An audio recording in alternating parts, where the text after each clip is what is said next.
마음이 힐링되는 채널. Then you start getting past this whole idea of mindsets, and it really becomes about the body setting the mind. And this is where I think when you say action leads the rest,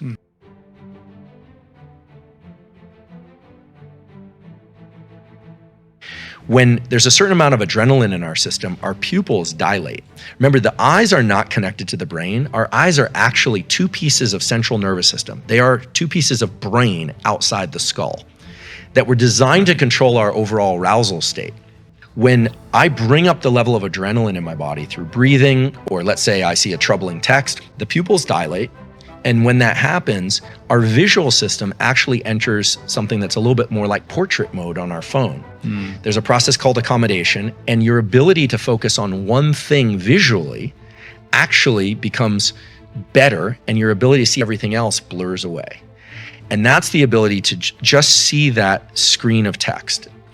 And then as you start writing, what people don't realize is that mental focus follows visual focus.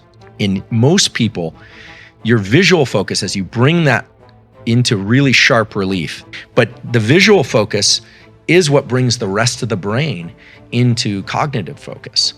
And people in the martial arts understand this. You've probably experienced this running when you're feeling exhausted and you can just concentrate on one milestone and get there.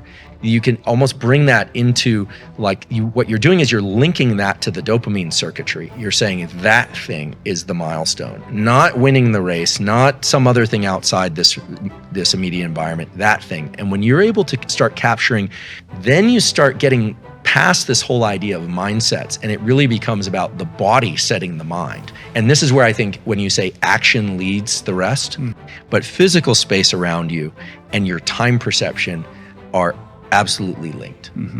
And when our focus is very narrow, time starts to feel thin sliced. So it's like a metronome that's going faster.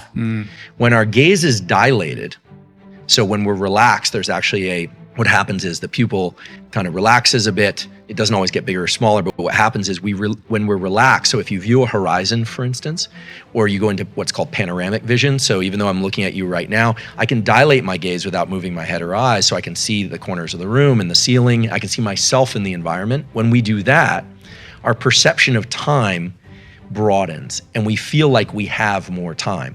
And what we're doing when we do that focus versus defocus, as I call it, or focal vision versus panoramic vision, is you're toggling on and off the autonomic nervous system for alertness. You're turning on and off that norepinephrine circuit. I can control my autonomic nervous system. I can focus or defocus.